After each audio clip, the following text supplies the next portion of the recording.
If you are a parent of a little baby and you have ever been holding them and they just would not go back to sleep, this video is for you. As we all know, if you are a parent of small children, sleep is the holy grail of parenthood. Literally, your sleep, their sleep, maybe they won't go back to sleep. Everybody just wants more sleep. So in this video, I have a solution for you that you probably haven't thought of. And if you are following me over on Instagram already, then you probably already know what I'm gonna say. But I'm gonna get into that in a minute. Hello friends. If you don't know me already, my name is Heather. I am a full-time professional architect, entrepreneur, and mother of 2 toddlers. I have a now almost 15-month-old baby and a 3-year-old. Time is just flying. And I have potty trained both of my children, one traditionally and one naturally. I naturally potty trained my daughter from 5 weeks old using elimination communication, and it has been incredible for us. And so I am here to teach you how to do that as well, and why it's awesome and why it will work for you as well. All right, so today let's talk about sleep and elimination communication. And if you are new here and you have no idea what I'm talking about, elimination communication is the practice of listening for and responding to our baby's elimination cues so that we can respond to them, acknowledge them, take them to a potty, a toilet, a sink, a bathtub, the forest, what have you, take their diaper off and allow them to do their business in a natural, clean, hygienic way away from their bodies, because that is what they are instinctually born to do, that is what they want to do, and they are, yes, signaling to you that they want you to take their diaper off and they need your help. So how does this relate to sleep? Well, let's go back. I want to talk about fundamentally the basic needs of a baby. And I first talked about this concept yesterday in my elimination communication workshop with some of you from my community over on Instagram, but there are essentially 5 basic needs of a newborn baby. And babies are super simple. They haven't gotten into the whole toddler willpower independence control phase yet.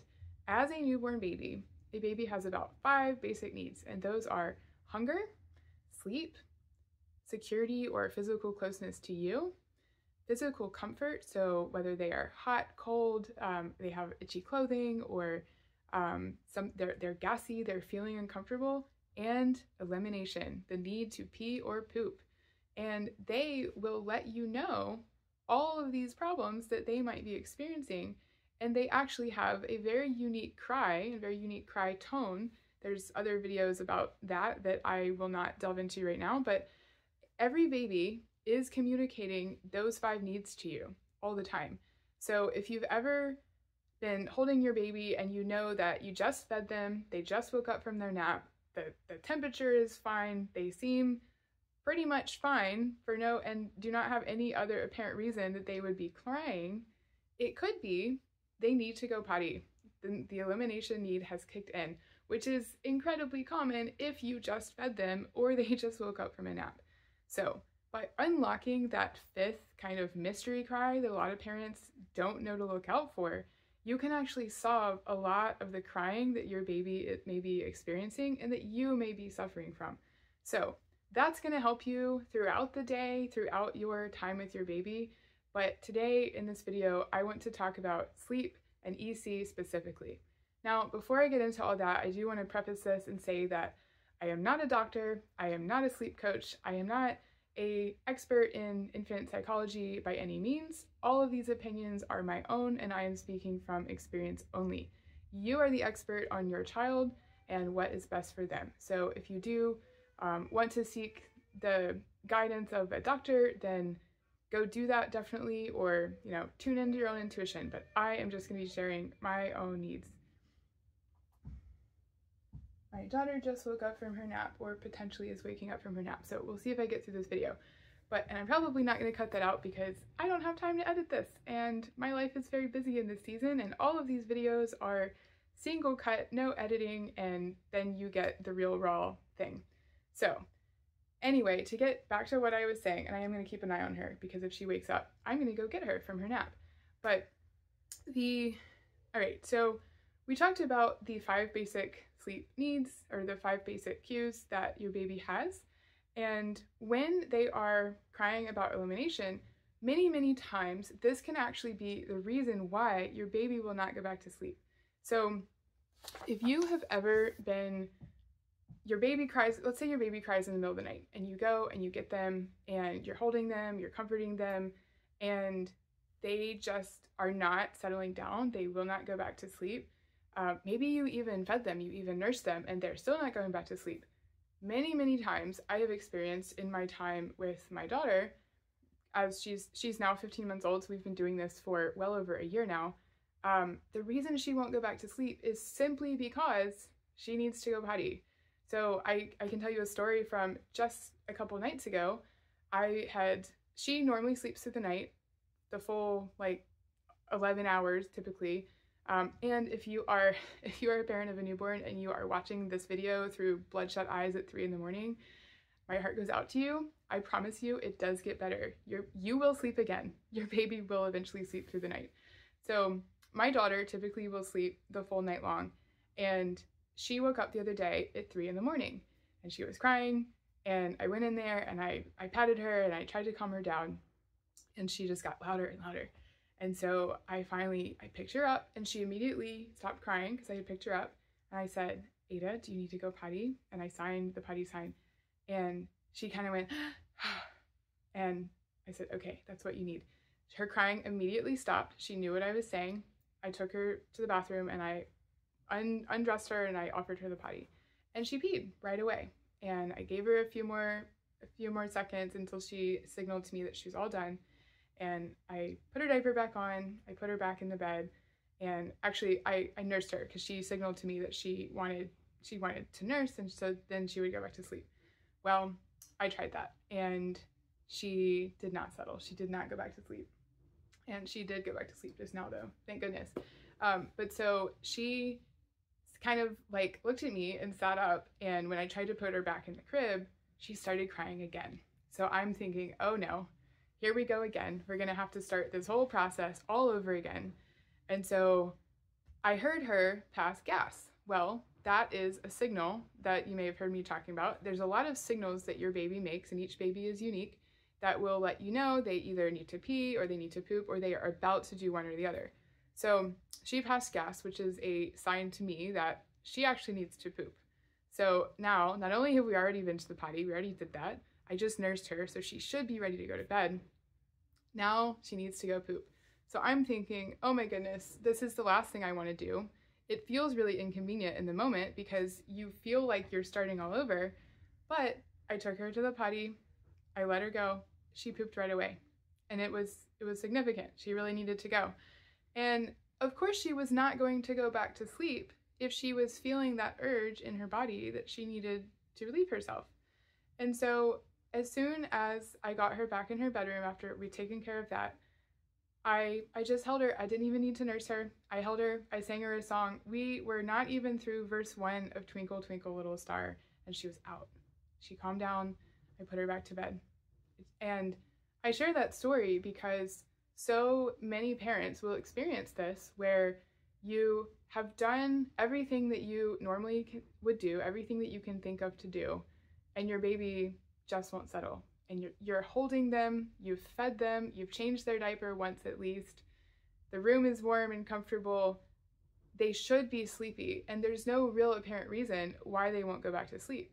And a lot of people will mark this up to colic or they're gassy, but they might actually just need to go potty. And so I would encourage you, next time this is happening to you in the middle of the night, consider offering the potty and see what happens. Because if your baby can take care of that need, then they can feel more comfortable. So this gets back to the comfort need. And then they're going to be much quicker to settle down and go to sleep. So it can really help you. All right, so I want to talk about kind of like sleep in general and what we do for elimination, communication, and sleep. There are 1,000 ways to do this. I do not believe that there is any one right way to do EC and sleep. And so I'm just going to share what we do if that is helpful for you. I would love to hear if you practice EC with your baby, what do you do? Let me know in the comments. I think we can all share that and perhaps benefit each other by sharing that. So what we do is we do put our daughter in a diaper, a disposable diaper, at night and for nap time. And we do this, we've tried cloth diapers. I have never found cloth diapers that do not leak. I could explore more options, but she's almost out of diapers at this point, and so I probably will not do that unless or until we have a third child. No, I am not pregnant. That is not happening right now. But the diapers that we have, the cloth diapers that we have, do leak. And so we had been very religious about using cloth with our son, our oldest, and so many times he just woke up in a pool of his own pee in the bed, and it was very stressful for everyone. So we do not do that anymore. We do use disposables for sleep because I like to sleep and I want my children to sleep. I believe I am a better mother if I get a full night's sleep, and they are an easier, happier child if they get their full sleep, whether it's nap time or, the nighttime sleep. And so we do use a diaper at night because I want her to not feel wet and wake up and have to, restart her sleep and have it segmented throughout the night.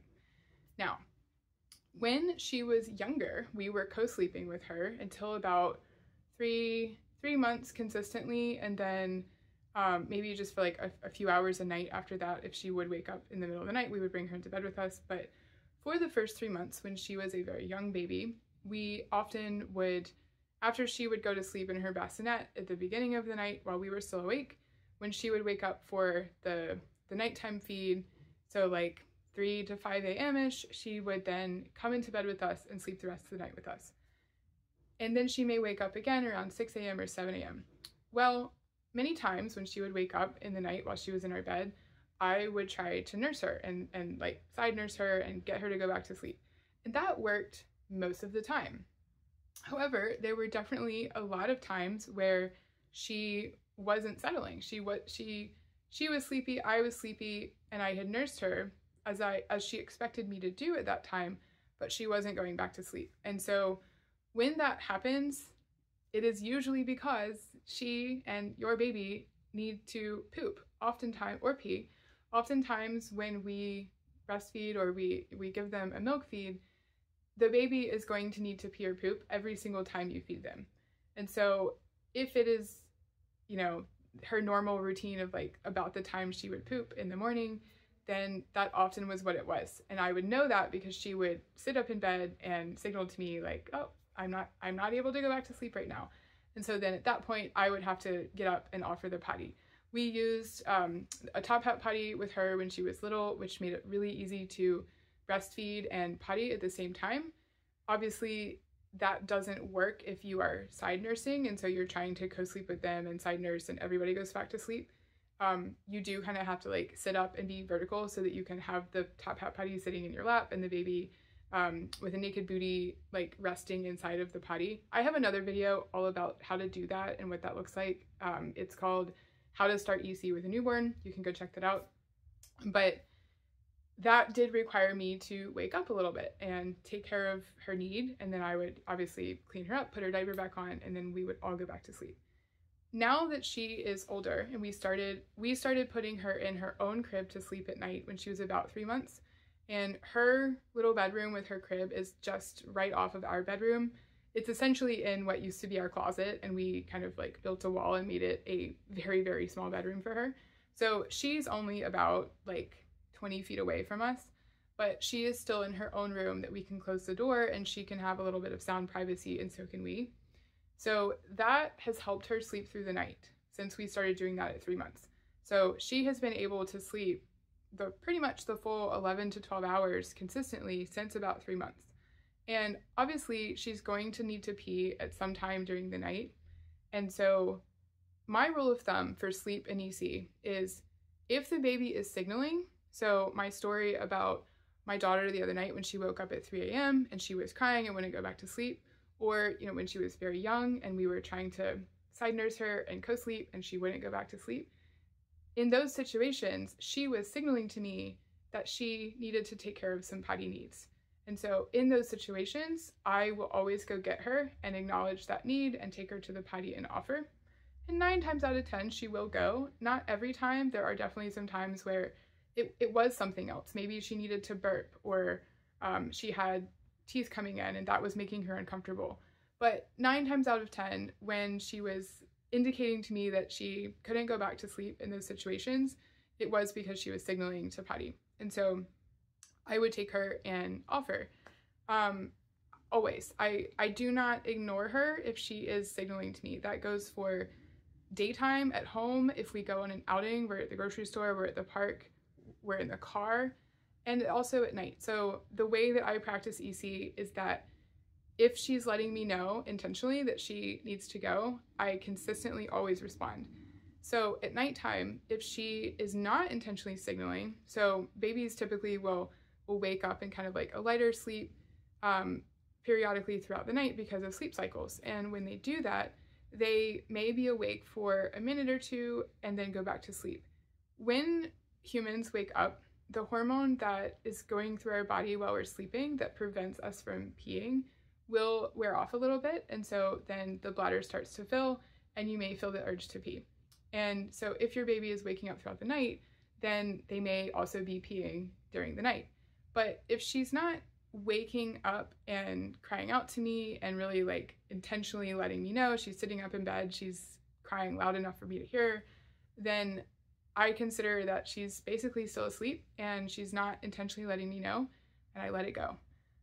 I do not do EC with an intention to not let her soil her diaper at all costs. I do it as a way to respond and acknowledge this very fundamental instinctual need that she has as a person and take care of it. So if she's not intentionally signaling, I don't rush in there to wake her up and take her to the potty because we would lose sleep. And like I said before, if it's something that interferes with sleep for her or for me, it's a no for me. So there are people who practice EC who actually will like go in and wake their baby up and take them to the potty periodically throughout the night to try to give them the chance to pee and not pee in their diaper or not pee in their bed if they're not wearing a diaper. I don't do that because that is not why I'm doing this. So obviously it's up to you. And again, I'd love to hear how you do it. Let me know in the comments. But there are so many ways to do this. There are people who do not sleep. Their baby does not sleep in a diaper at all. They co-sleep. And if you are co-sleeping, then it is much easier to have that physical proximity where you can be very, very tuned in to your baby's elimination needs and respond accordingly. Now, you get to decide how involved you want to be, how much you want to wake up throughout the night, or if you want to have your baby sleep separately and you both sleep, your full 8 to 11 hours or 6 to 11 hours or 5 to 11 hours, however much sleep you get. But you know what's best for you and your family, and so you get to decide how you want to set that up. I do want to also say that there's a relationship between the amount of independence and self-sufficiency that you allow your baby through your sleep setup and when they will be able to sleep without a diaper. So if your baby is sleeping in a crib, they can't get out of the crib on their own to go to the potty and take care of that need themselves. And if you're not in the room with them, then it puts them in a very precarious situation where they may need to pee, but they can't let you know because you're not there. And it's going to feel very scary and stressful for them, especially if they're not wearing a diaper and they're going to have an accident on their bed. Babies instinctually do not want to soil themselves or their bedding or you.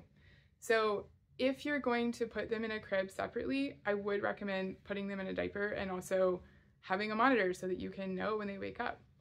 A mom in my community let me know, who I was DMing on Instagram, and she said that her daughter, who is almost 2, so she's not quite 2, is fully out of diapers at night. And I said, wow, that's incredible. Did you practice EC with her? How did you do that? And she said, well, my daughter and my mini children, they co-sleep together in the bed. And she's able to get out of the bed on her own and go to the bathroom and take her diaper off and go potty. And I said, wow, that's really amazing. And I think the point to note here is that her daughter had the ability to get out of bed herself, safely get to a suitable place, a potty or a toilet or bathroom, and remove her diaper herself. So if your baby is co-sleeping with you, consider, do they have the opportunity to safely get out of bed and get to the potty? If they're in their own room, maybe they're in a floor bed or a toddler bed, do you have a potty in their bedroom that they could safely get to in the middle of the night? So again, you get to decide. This is like, you get to dial it up or dial it back. How much freedom and self-sufficiency do you want to give to your baby based on your lifestyle, the physical setup of your home and your space and your bedrooms, and how much sleep do you want to get? How involved do you want to be? So there's ways that you can kind of do more or do less with EC at night, but there are lots of ways to do it right. And at the end result, you're still going to have your baby doing EC during the day consistently. I hope that is what I would encourage you to do. And so how you do it at night is really up to you. All right, I'm going to sign off because this is becoming a very long video, but thank you so much for watching. If you've watched this far, definitely give me a thumbs up if you found this video helpful. Hit subscribe if you haven't already. And if you want to hear more about EC, I post daily over on Instagram at readyfrombirth.ec. That is my Instagram channel over there. So I hope to see you in the next video. Thank you so much for watching.